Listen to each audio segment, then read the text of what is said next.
हर हर महादेव के गूंजे जयकार।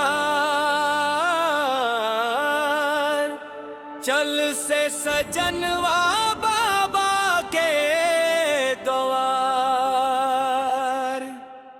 कांवरिया बनी लेके गंगा जलवा। देवघर चली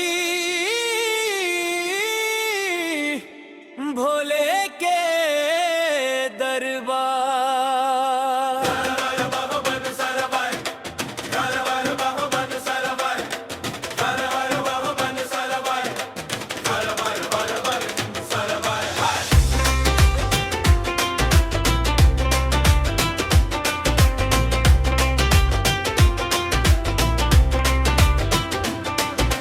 सावन के बदलिया छाई लकाश।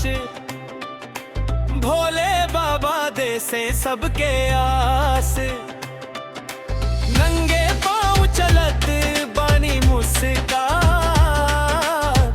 बम बम भोले गूंजे दिन रात। के गूंजे जयकार। चल से सजनवा बाबा के द्वार।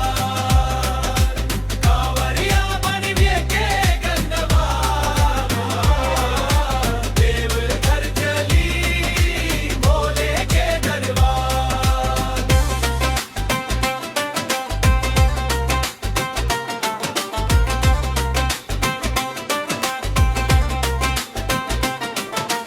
बेलपत्र धतूरा चढ़े शिवाय। भक्तन पर बरसे भोले के छाँव। दुख सुख सब उनके चरण चढ़ाई।